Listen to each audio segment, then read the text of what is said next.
हाँ, लखनऊ की कहानी जब मैं लखनऊ में पढ़ता था बीएन एकेडमी में, तो गोमती नगर में एक सैलून था और एक सब्ज़ी वाले की दुकान थी। तो मैं सब्ज़ी वाले की दुकान पे जब जाता था सब्ज़ी लेने के लिए तो हकला के जाता था। तो उसको लगता था ये हकला है, मतलब बोल नहीं पाता ठीक से, तो मुझे सस्ती सब्ज़ी दे देता था। और एक सैलून में मैं अंधा बन के जाता था, तो उसको लगता था कि ये अंधा है, तो वो कम पैसे लेता था। तो पैसे वैसे होते नहीं थे ज़्यादा, तो फिर इस तरह की कभी कभी तो लगता है सलाह अपनिज भगवान है, मुझे नहीं लगता।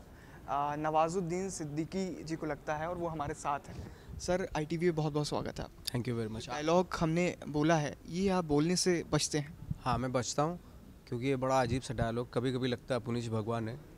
मेरे को नहीं लगता। आपको भी लगता है क्या? नहीं, मुझे नहीं लगता। मुझे भी नहीं लगता कि मैं कभी कभी, बट डायलॉग था, डायलॉग हो गया। नवाज जी इस वक्त लखनऊ अपनी अपकमिंग मूवी को प्रमोट करने के लिए आए हैं। सर, राउतू का राज आप मूवी ला रहे हैं, 28 जून को आने वाली है। क्या है राउतू का राज? 28 जून को Z5 पे ही आने वाली है। राउतों का राज जो एक ऐसे गांव का राज है जहाँ पे एक मर्डर हो जाता है जो कभी 15 साल पहले कभी ऐसे कोई क्राइम हुआ ही नहीं था।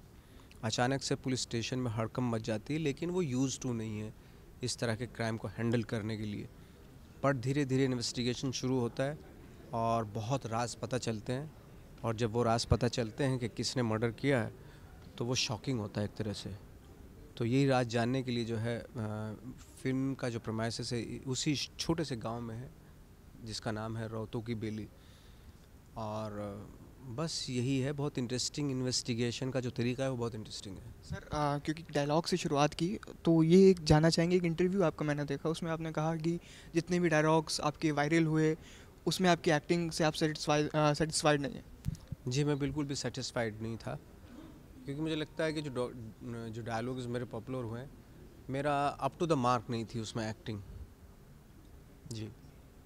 सर, आपके करियर को लेके जब आपने स्ट्रगलिंग पीरियड अपना शुरू किया, तब को लेके काफ़ी कहानियाँ हम सुनते रहते हैं। आपके पास कोई ऐसी अपनी स्ट्रगलिंग पीरियड की दिलचस्प कहानी है जो आपके दिल के बेहद नज़दीक है, वो हम जानना चाहेंगे?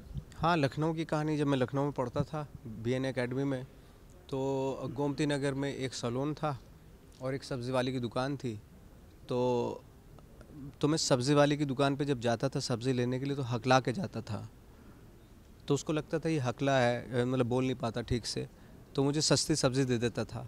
और एक सैलून में मैं अंधा बन के जाता था, तो उसको लगता था कि ये अंधा है, तो वो कम पैसे लेता था। तो पैसे वैसे होते नहीं थे ज़्यादा, तो फिर इस तरह की पैसे बचाने के लिए बचाने के लिए भी और प्रैक्टिस करने के लिए भी ये सब करते थे हम लोग। तो बड़ा मज़ा आता था। 1 साल के बाद राज खुला मेरा वो, तब उनको पता चला तो उन्होंने मुझे पूरे साल जो कम पैसा लिया था तो वापस देना पड़ा मुझे फिर उनको। नवाजुद्दीन सिद्दीकी का एक आखिरी सवाल है कि उनको जो सबसे पसंदीदा एक डायलॉग है उनकी फ़िल्म का, किसी भी फ़िल्म का? मेरा रौतु गराज का एक बहुत पसंदीदा डायलॉग और आज के वक्त में बहुत ही रिलेवेंट है वो डायलॉग है कि वो मत देखो जो दिखाया जा रहा है, वो देखो जो छुपाया जा रहा है। बिल्कुल, देखिए, नवाजुद्दीन सिद्दीकी को आप सुन रहे थे, तो बाप को, भाई को, दादा को, सबको लेके जाइए। राउतू का राज इनकी मूवी आ रही है, हालांकि जाना नहीं है कहीं, Z5 पे ये मूवी आ रही है और घर बैठे सबके साथ में देखिए। और फिलहाल ये लखनऊ पहुंचे हैं, एक मुख्तसर सी बातचीत हमारी नवाजुद्दीन सिद्दीकी के साथ रही। कैमरामैन दीपक के साथ इन खबर के लिए एहसन रिजवी।